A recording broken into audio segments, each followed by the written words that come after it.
There's her life, and here's the woman. Yvonne Ridley joins us. Welcome to the show. Thank you. So you're here in Canada. The Canadian Islamic Congress brought you here, a series of lectures. What do you talk about?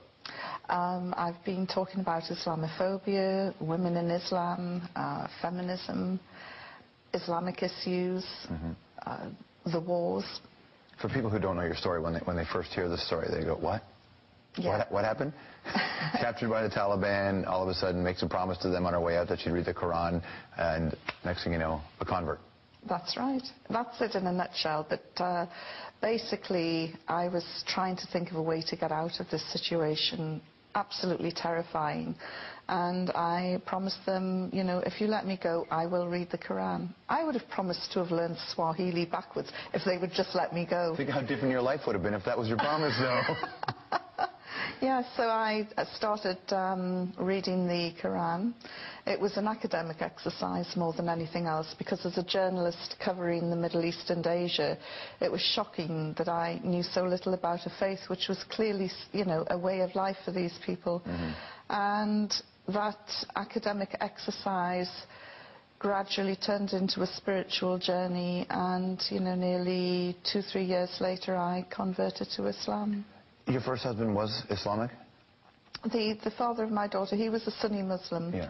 And he would try and talk to me about Islam, and I would just say, talk to the hand, I'm not interested.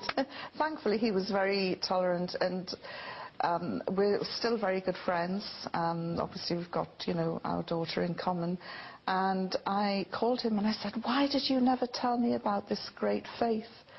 And he said, you would never listen. And he is now quite amused and bemused that I've embraced Islam. Was it you read it and there was an awakening? Were you looking for this or something like this in your life before? Because you've heard of people who look at your situation and say, you just had Stockholm Syndrome, and this is just an after. George, I was so happy with my life. I worked hard, I drank hard, I played, I went clubbing. Sounds perfect. What's the need here? The last thing that I was looking for was a religion which would turn my life upside down. I was really happy as a party girl.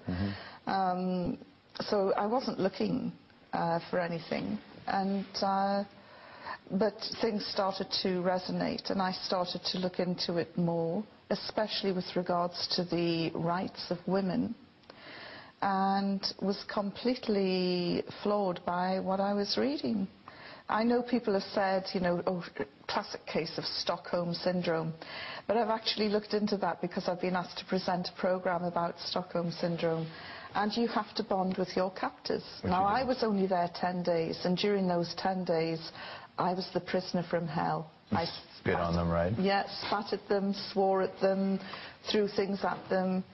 In fact, every prejudice that the Taliban ever held about Western women was probably reinforced and made worse. You're like an episode of Absolutely Fabulous, sitting inside. Was that what it was? It was. It was a bit like Patsy, you know, Patsy meets Mullah Omar. It was a total clash of civilization. I heard you kept a diary on the inside of a toothpaste box. Is that accurate? Yes. What did you write in there? Just little bullet points, because I really thought I was going to die, and I don't know I just wanted to leave something behind in case somebody would ever come across it. I'm not a psychologist, I don't know, but I'm just, that's thinking you're going to die to that point, that's the kind of traumatic experience that could really kickstart a change in one's life. When you left that situation, did you sit there and say, I thought I was going to die, my life isn't good enough, I'm not doing what I should be doing, and that helped precipitate? No, I just thought I'm going to party more when I get out, you know, and well, enjoy life. Well, you failed at that, Yvonne. I must admit, yes, you did. Some of my friends are very sad that I'm no longer there drinking the champagne glasses. Well, look on the bright side, you picked an amazing time in the world to be a Muslim. Yes. Like, this is the moment when this conversation, it's been centuries since the conversation has been this heated between the East and the West. Absolutely, and you know, this is something that I often say, my timing could have been a bit better. Big conversation in England had to do with the dress of Muslim women. In France, all over Europe, it's even a debate here. I couldn't believe, you know, I thought that the niqab issue was done away with. You know, when will white middle-class men learn to stay out of women's wardrobes? How do you mean? Well, the debate here is over polling and voting, right? No, it isn't that, George. Think about this. The issue focuses on an area where there are 67,000 voters, where 5,000 of those voters are Muslims, where 12 of those Muslims wear the niqab or the face veil. Right. All of those women are prepared to go into a booth and lift their veil up to a female official to verify who they are. And, you know, what is the problem? Why is this becoming an issue? And I get my hackles raised as a feminist, and I have been a member of the feminist movement since the 70s. As a feminist, I get really annoyed when I see that women's votes are being threatened. I know when you said that you're a feminist, I know that there are people, and they're going to be emailing us right now, saying how can you be a feminist and a Muslim woman, just like how can you be a feminist and a fundamentalist Christian? It's the same point. I find it liberating sitting here having a discussion with you, not being judged on the length of my skirt or the size of my breasts. Right. And to me, I've got that liberation through Islam. I'm not saying that, you know, the Muslim world is perfect by any means, you know, there are. But this issue of 12 women, why has it become headline news in Canada? Because it's salacious, that's all. What is the real agenda? And, you know, we had this debate about the niqab in Britain, where we had the now Prime Minister Gordon Brown and Dr. John Reid, two Scotsmen, talking about the niqab. And I'm thinking, hang on, these guys come from a country where the men wear pleated skirts. Then we had the Bishop of Rochester jumping in, a man with a pointy hat and a purple dress. I'm thinking, what's going on here? Well, for them, it's I mean, in terms of full faith, there's so much fear and concern of security that they think this is the only way. Oh, because women who wear the niqab are up to no good. They hold up banks. I think the argument is they don't know.